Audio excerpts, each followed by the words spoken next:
नमस्कार, वेलकम है आप सभी का DG9 स्टडी यूट्यूब चैनल पे। आज हम आप लोगों के लिए बायोलॉजी पढ़ेंगे, जो आने वाले समय रेलवे ग्रुप डी में 1-2 नंबर का ज़रूर यहाँ से आता है।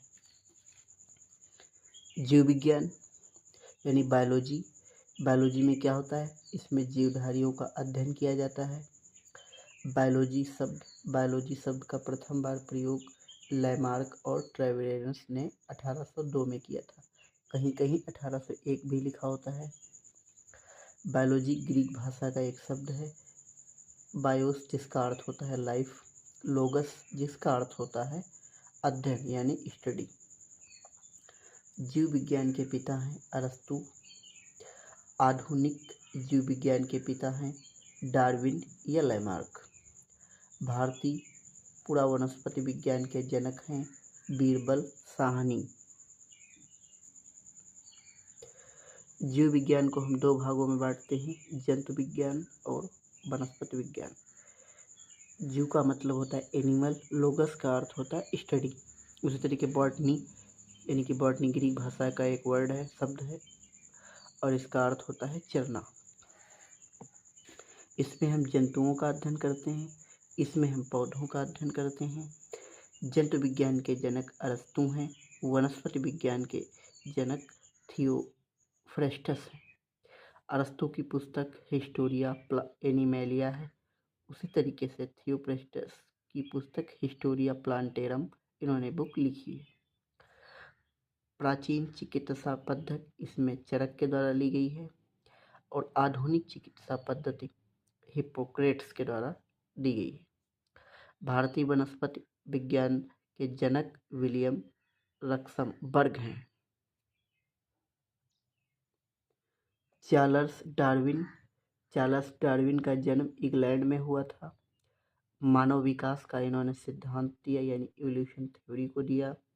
इनकी book the origin of species है। मनुष्य के क्रमिक विकास का सिद्धांत इन्होंने दिया। सरल से जटिल जीवों का विकास के बारे में इन्होंने बताया।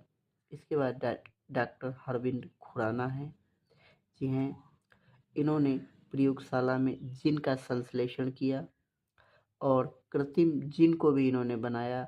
1968 यानी 1968 में इन्हें नोबेल पुरस्कार से सम्मानित किया गया। जगदीश चंद्र बसु, इन्होंने बताया कि पौधों में जीवन है। ये क्वेश्चन कई बार आया है रेलवे में कि इन्होंने कहा है कि पौधों में जीवन होता है, और इन्होंने पौधों की वृद्धि मापने का यंत्र क्रेस्कोग्राफ बनाया है।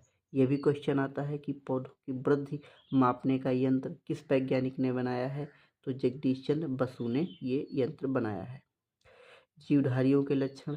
जीवधारियों के 11 लक्षण होते हैं, जैसे कि कोशिकीय संगठन, जीव द्रव्य, पोषण, वृद्धि एवं विकास, गति और गमन, श्वसन, प्रजनन, उपापचय, चेतना, उत्सर्जन और जीवन चक्र। इसके बाद देखते हैं कैरोलस लीनियस। इनका जन्म स्वीडन में 1707 ईस्वी में हुआ था और ये प्रकृतिविद थे यानी वर्गीकी के पिता भी इनको कहा जाता है। आधुनिक वनस्पति विज्ञान का जनक भी कहा जाता है। द्विनाम पद्धति का जनक है।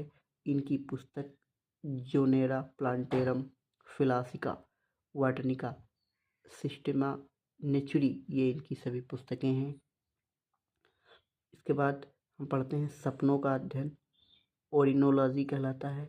माइकोलॉजी कवकों का अध्ययन कहलाता है। एग्रोनॉमी खेती करना कहलाता है।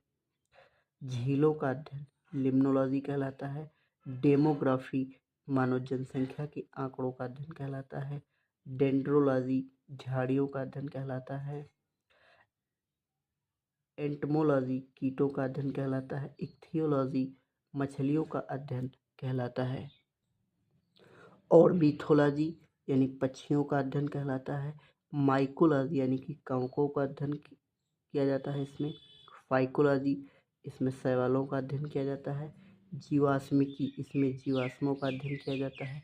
औतिकी इसमें ऊतकों का अध्ययन किया जाता है। अगर आप लोगों को ये चैनल अच्छा लगे तो सब्सक्राइब लाइक ज़रूर करें। इसके बाद पढ़ते हैं इकोलॉजी। इकोलॉजी क्या है, यानी पारिस्थितिकी। इस शब्द का अर्नेस्ट हैकल ने दिया सबसे पहले। पारिस्थितिकी के पिता एजी टेंसले हैं। भारती रामदेव मिश्रा जी हैं। गहन पारिस्थितिकी के जनक यानी डीप इकोलॉजी के अर्नेस्ट निक्स हैं। और फिर हाइड्रोपोनिक्स। हाइड्रोपोनिक्स ऐसा है यानी कि मृदा विहीन पौधों को जल में उगाया जाता है, यानी कि मृदा विहीन पौधों को जल में उगाया जाता है। और एरोपोनिक्स, एरोपोनिक यानी मृदा विहीन पौधों को वायु में उगाया जाता है। मृदा विहीन पौधों को वायु में उगाया जाता है। Thank you, all the best. मिलते हैं नेक्स्ट वीडियो में। Thank you.